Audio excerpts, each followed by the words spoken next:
Assalamualaikum warahmatullahi wabarakatuh. Jumpa lagi dengan saya Bu Arti pada mata pelajaran ekonomi kelas 11. Kita mulai ya. Di pertemuan kita kali ini kita akan membahas tentang yang namanya metode perhitungan pendapatan nasional. Materi ini adalah bagian dari KD pendapatan nasional. Apa saja metode perhitungan pendapatan nasional itu? Metode perhitungan pendapatan nasional itu ada 3 macam. Yang pertama yaitu metode produksi atau arus barang dan jasa. Yang kedua adalah metode pendapatan. Yang ketiga adalah metode pengeluaran atau pembelanjaan.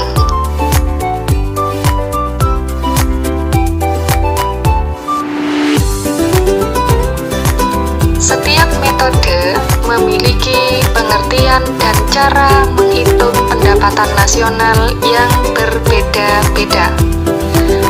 Mari kita lihat apa sih perbedaan di antara ketiga metode tersebut. Pertama-tama yaitu metode produksi atau arus barang dan jasa.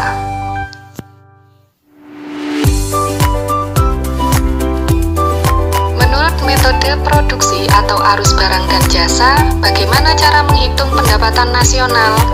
Yaitu dengan jalan menjumlah nilai barang atau jasa yang dihasilkan oleh sektor-sektor ekonomi suatu negara dalam kurun waktu 1 tahun.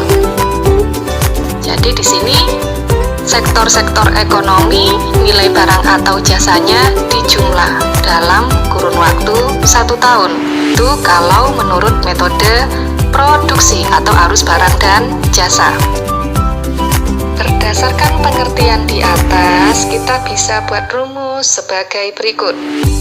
NI atau National Income atau pendapatan nasional sama dengan A plus E plus I plus N plus J.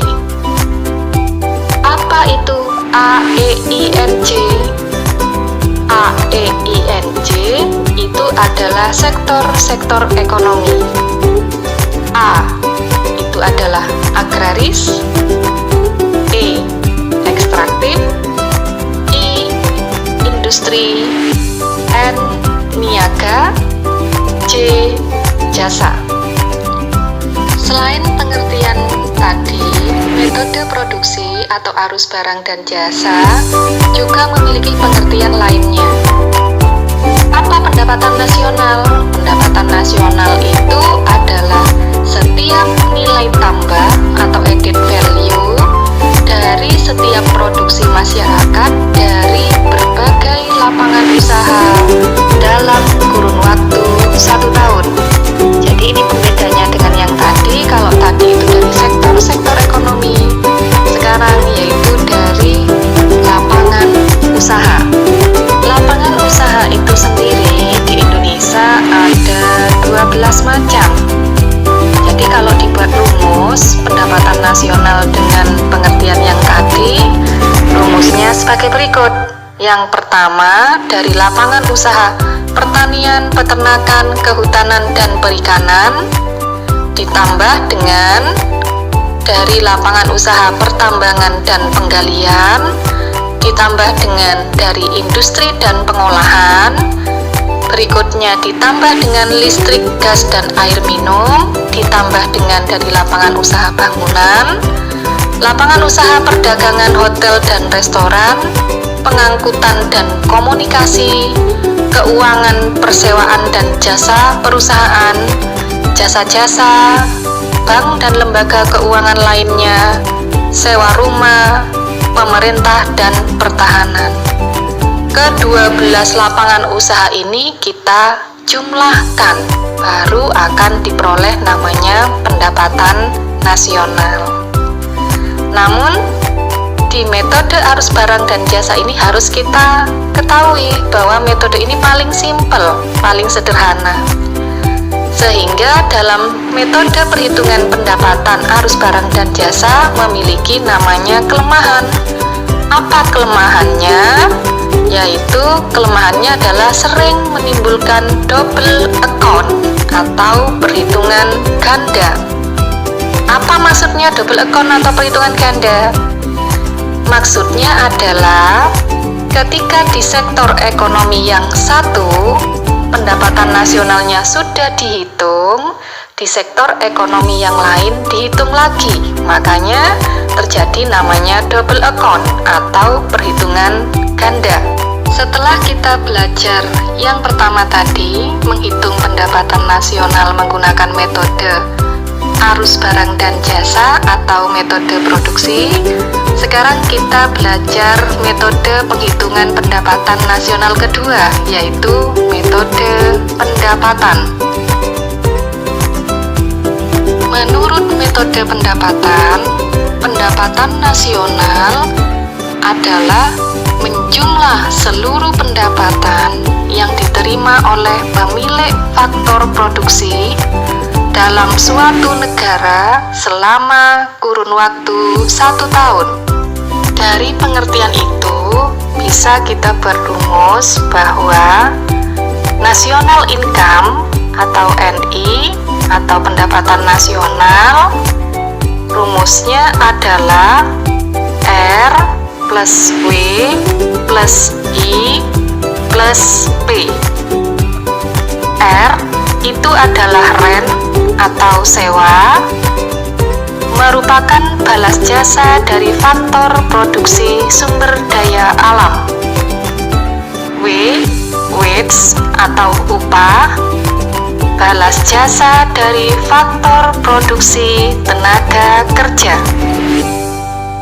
I, interest atau bunga, merupakan balas jasa dari faktor produksi modal. Dan yang terakhir, P, profit atau laba, merupakan balas jasa dari faktor produksi keahlian atau kewirausahaan. Selanjutnya, metode yang terakhir dalam penghitungan pendapatan nasional adalah metode pengeluaran.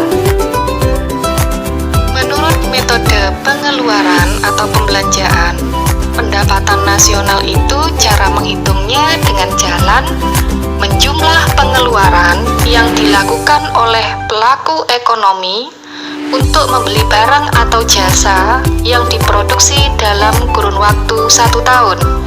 Jadi dari pengertian ini bahwa pendapatan nasional itu dihitungnya dengan menjumlah pengeluaran dari para pelaku ekonomi. Siapa saja pelaku ekonomi itu? Ayo kita ingat lagi pelajaran kelas 10-nya.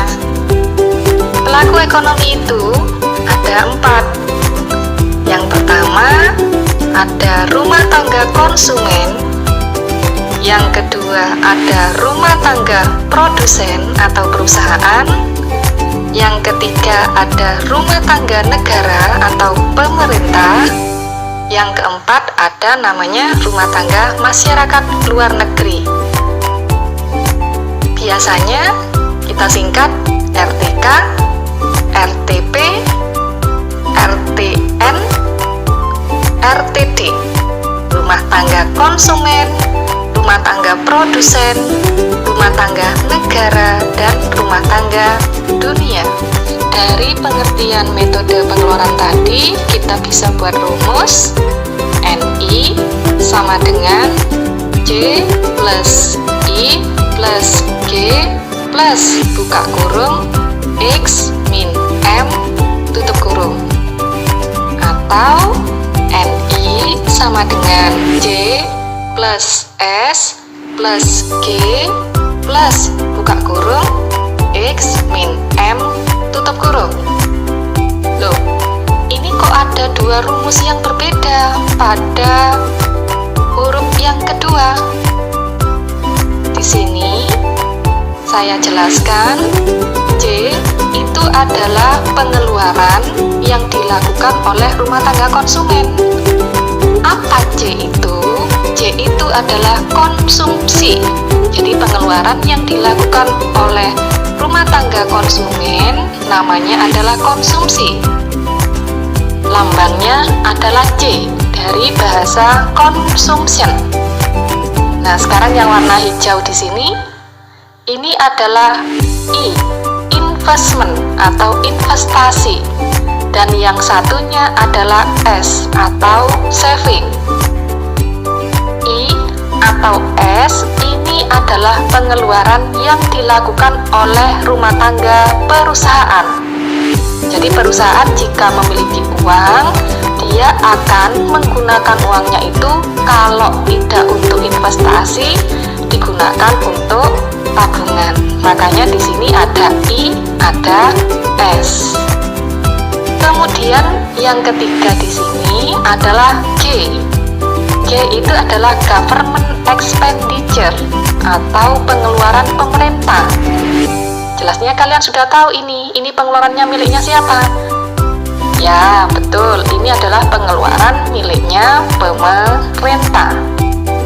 Kemudian di sini ada rumus tanda kurung kurawal.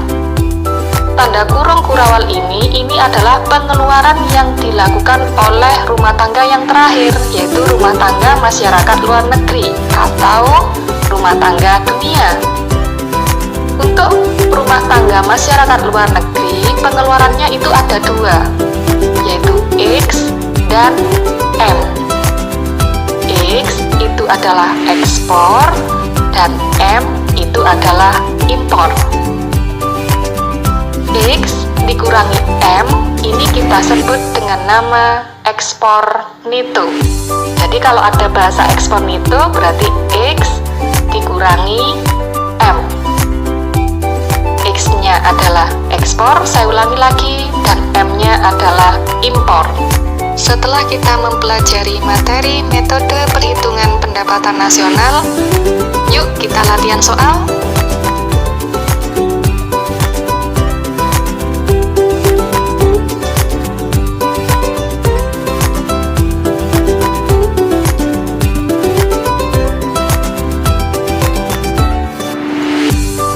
Terima kasih telah menonton video saya. Jangan lupa like, komen, dan subscribe-nya ya. Semoga bermanfaat.